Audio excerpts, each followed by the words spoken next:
This video is about the Zodiac Killer and potential design influences he may have had. The Zodiac Killer was an unidentified serial killer who operated in Northern California in the late 1960s. He murdered 5 known victims in the San Francisco Bay Area between December 1968 and October 1969, operating in rural, urban, and suburban settings.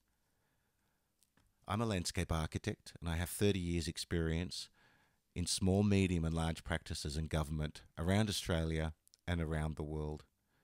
I have an interest in this case because I started assessing and looking at some of the Zodiac Killer's communications that he sent into police and the newspapers during the late 1960s. This included drawings and diagrams that looked like drafting, ciphers, codes, or cryptograms, the letters themselves, cards, and it's also interesting to note some of the crime scene locations. In this video, I will analyze in great detail, particularly some of the sections and plans that were drawn as part of the bus bomb diagrams that the Zodiac sent to the police and the newspapers in 1969 and again in 1970. Some of these drawings in particular really provide quite strong evidence that the Zodiac Killer had vocational training in some kind of design profession, landscape architecture, civil engineering, or was close to someone who had such vocational training and expertise. I also want to go through how the Zodiac created this whole persona, this kind of cartoon character, this comic book villain, where he goes from small murder crimes to scaring the whole of the San Francisco Bay public. We'll start by looking at the plans and sections from these bus bomb diagrams. As you can see, they're multi-view projection plans. Plan, section, detail. In the first letter, they actually line up where the road and the section have extrapolated viewports.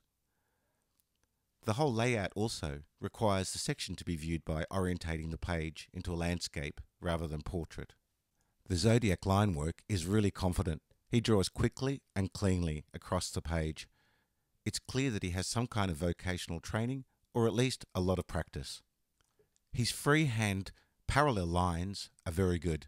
He's also really good at completing boxes and circles and has a confidence in his ability.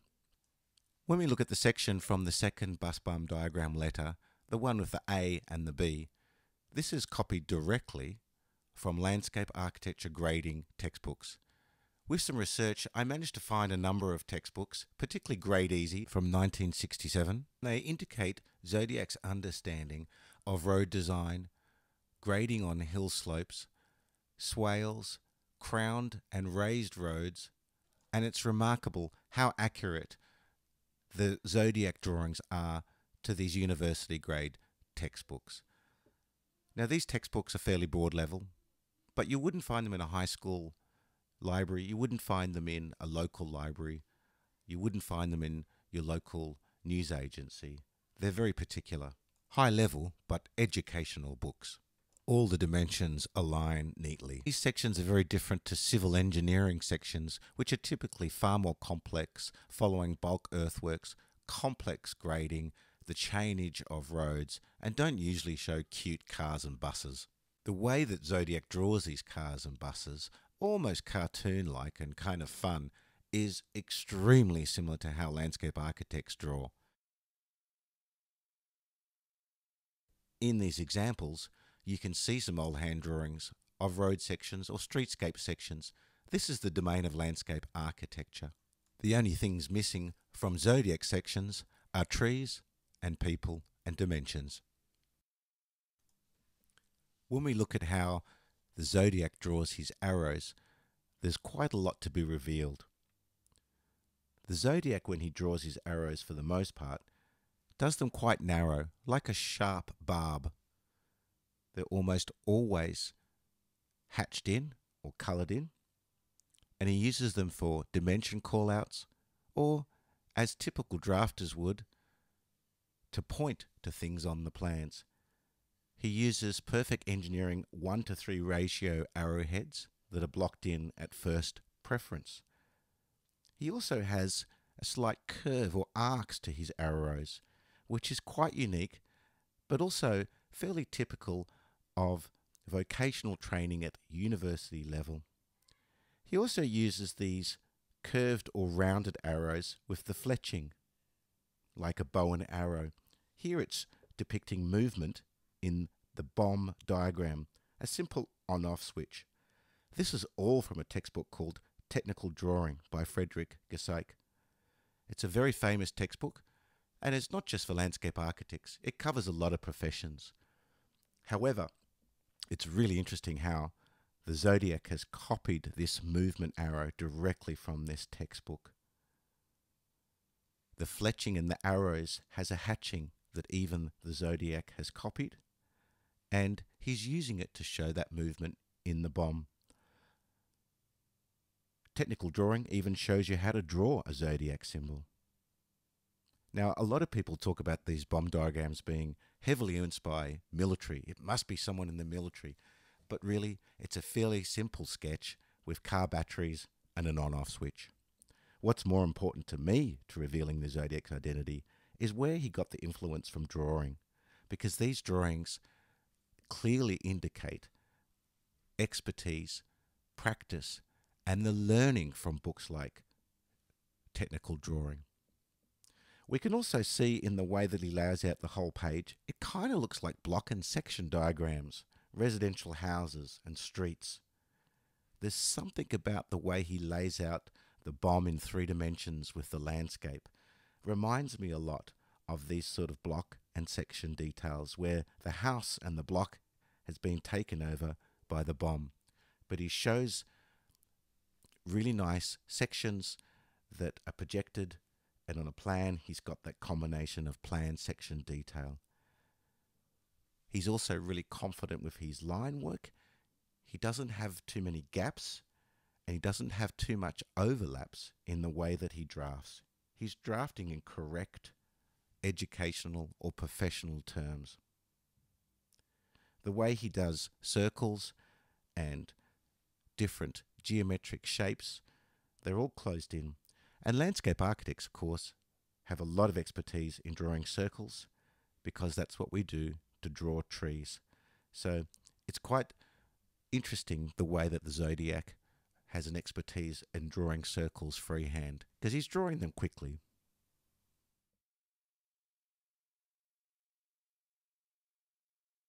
With the ciphers and codes, a lot of people have focused with the Zodiac case on what the ciphers actually reveal, hoping they might find an identity.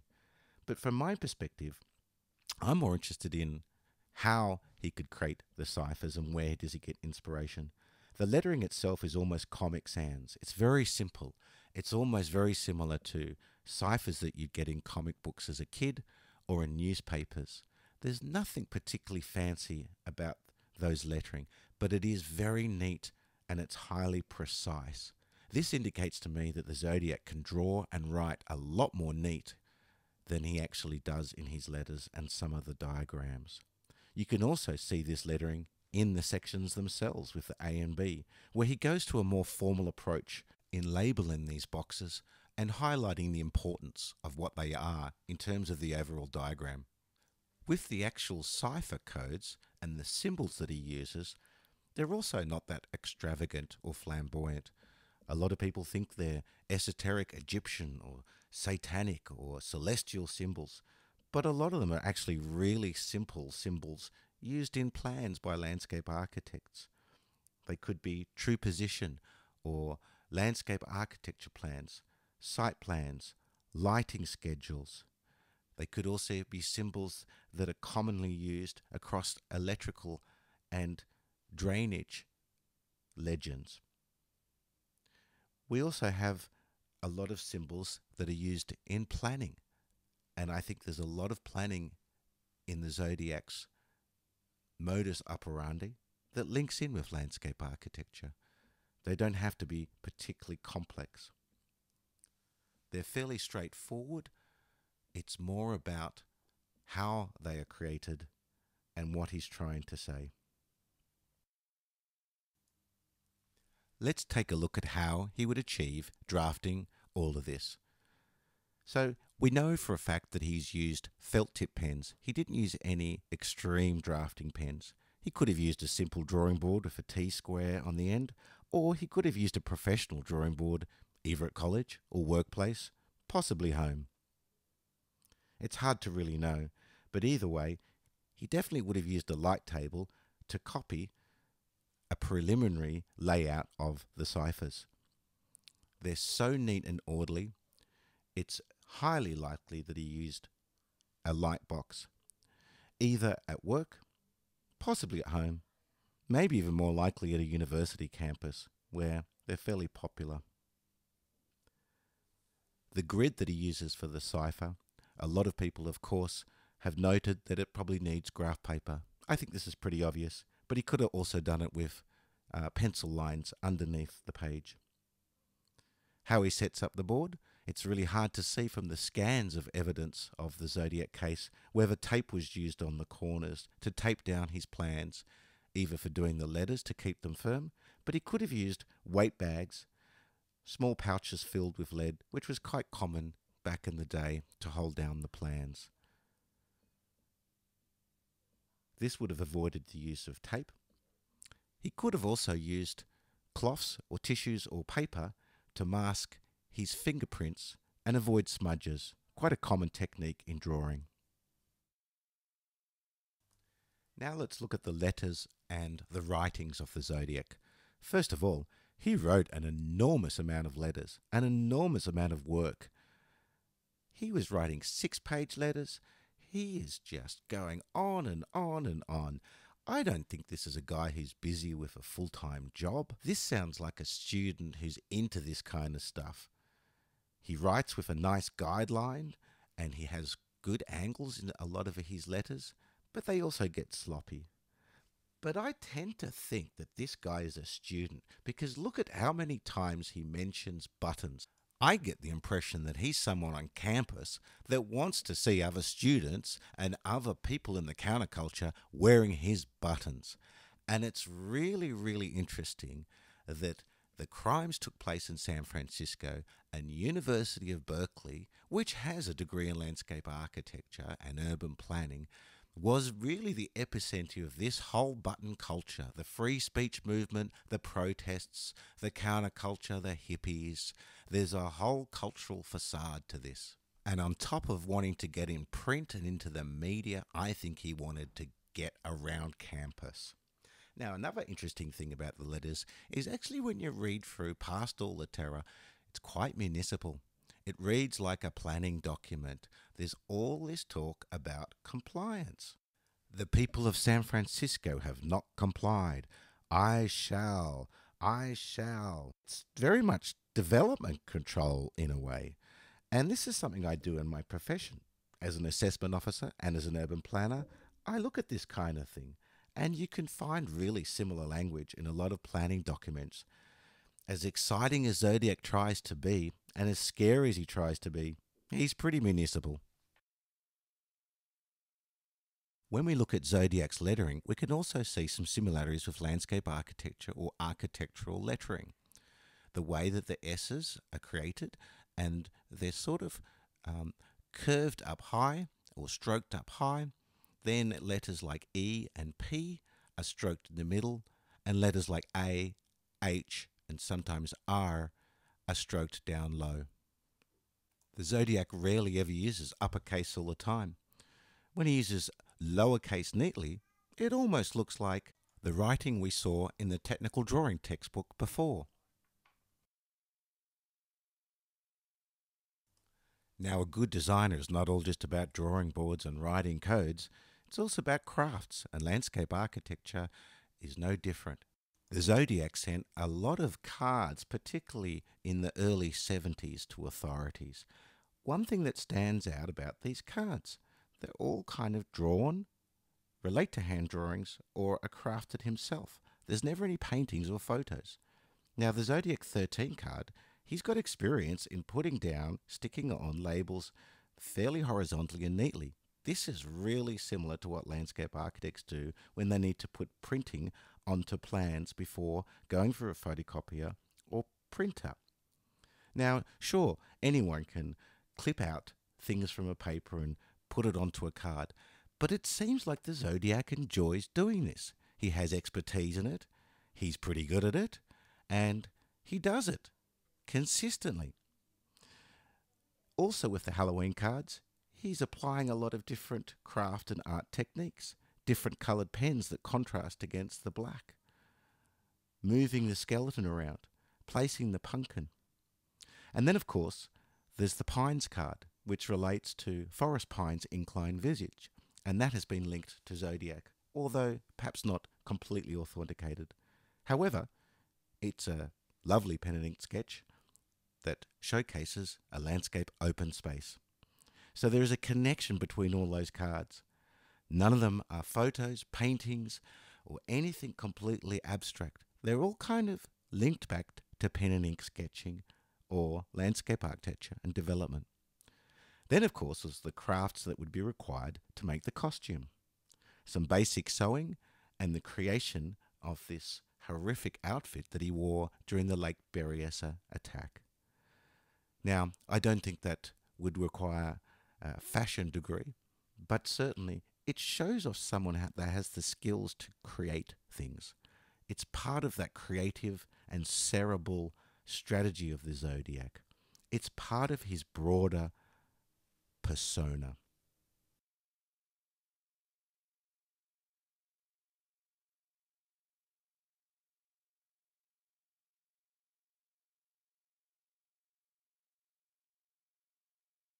And this leads a bit into the arts and cultural inspirations. I think it's fairly clear that Zodiac was adventurous. Certainly in his crimes and his communications, he was highly adventurous. He's made himself famous. If he wanted to have slaves in paradise for the afterlife, he's achieved that. He's got immortality almost forever through his fame. He was heavily into the Mikado and waffled on in letters, on and on about the Mikado, whether that was to steer people away from the wrong direction or whether he just loved the Mikado. It shows that he's someone that has fairly eclectic tastes. Now, this is again in keeping with someone that's fairly creative. Now, other people in the Zodiac case have gone through a lot on these various influences of films and books and movies and television, all sorts of things like that. But it's worth just putting it together that there is this idea that Zodiac wants to become famous. He wants to do these crimes. He has this horrible affliction, unfortunately, but he's also got this incredible creative approach and very three-dimensional approach to how he does things. It's multifaceted and it's very holistic. The way that he takes on board all these different things and puts them together in the package of Zodiac creates terror to a degree, but I also think it starts to allude to who he actually could be as a person. Even Mad Magazine, because I really like the solution for the Z13 cipher, which is Alfred E. Newman. It fits the cipher perfectly. And it goes in keeping with his kind of persona of, what, me worry? I'm crack-proof. Also, the speedways and racing, that could be a potential influence. And we certainly know some people close to the case that went to raceways quite often or were into that sort of thing. There's the potential of military connections or influence. I don't believe the Zodiac was a military person, but certainly they found wing walker boot prints at some of the crime scenes. That just means he had access to buy those shoes. But I think he's much more of a cultural icon, or at least he was trying to be a cultural icon. He was so craving attention in the late 60s, and he had a lot to compete with. But in that era of mid-century modern design and the counterculture, he became something. The other thing that's worth noting is the crime scene locations. At least for the Northern California crimes which are attributed to the Zodiac, he expanded from Vallejo to the whole of the San Francisco Bay Area. And it's really interesting to look at some of the crime scene locations and the connections, particularly with landscape architecture, because they're on the urban fringe. Lake Herman Road is right next to Lake Herman, which is a scenic area as well as a land and water management area. It's an open space. It's the domain of landscape architects. Landscape architects would be familiar with such a site. And the Zodiac even mentions it in one letter, the trees and the mountains. Blue Rock Springs is a parkland open space recreational area with a playground. It's the domain of landscape architecture. Then we have the site of Lake Beressa, where there was an attack. This is a broader recreational area. It's a scenic area, parks and conservation, but it's also the domain of landscape architecture. We then have Presidio Heights, where there was a cab driver, Paul Stein, murdered. And Zodiac boasted about disappearing into the park. In fact, in one of his letters, he mentioned park twice and said, please or must print in the paper. This is an example of mid-century modern landscape architecture and urban planning. And Presidio and Presidio Heights also has many other examples of landscape architecture, both modern and also in the late 1960s. The Presidio housing development completed by Royston Hanamoto, who were a famous landscape architecture firm in San Francisco, and they also went to UC Berkeley. Then we also have the connection through the Pines card, Incline Village, Forest Pines, which is a development community designed by David J. Flood, the architect and urban planner, also from UC Berkeley. It showcases a beautiful late 60s, early 70s style development nestled around Lake Tahoe, where the landscape and architecture come together as one.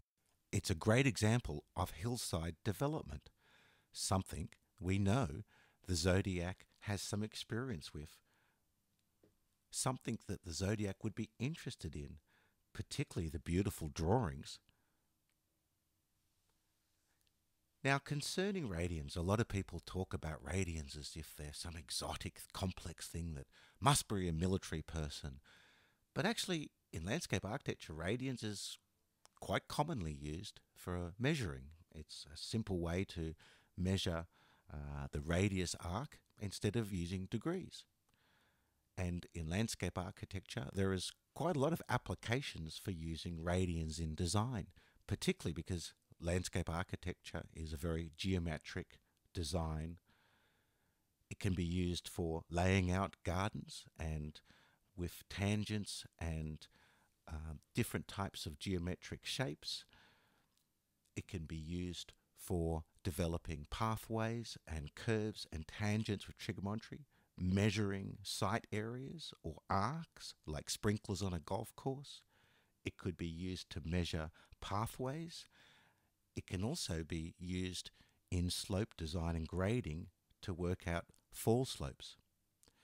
It can also be used in the structural engineering aspect of landscape architecture for structures for load bearing and the deformation that happens when a structure is under load. For example, a cantilevered structure in a landscape. So, in conclusion, I've made this video really to present pieces of evidence that I think the Zodiac is a designer. I think there's enough evidence to reasonably suggest that he was a landscape architect, urban planner. I think there's evidence also to suggest that he was a student, perhaps not a young student. He could be a mature age student around age 30. Perhaps he had completed a number of courses or took his time to do different courses or was working in between. But either way, there's a maturity that's lacking, and certainly had a lot of time to develop this persona and carry out the crimes. He had access to light tables. He had access to drawing boards and equipment. And most of all, he had this motivation that, while evil and bad, it also starts to help put on the map of who he could be, because we may never find the identity of the actual person. But perhaps by looking more carefully at his drawings and his communications, we could find out what type of person he was. designer. Someone who's a mystery. Someone who's captivated investigators and the public for decades. Someone who may never be caught. But someone who left his mark in those communications.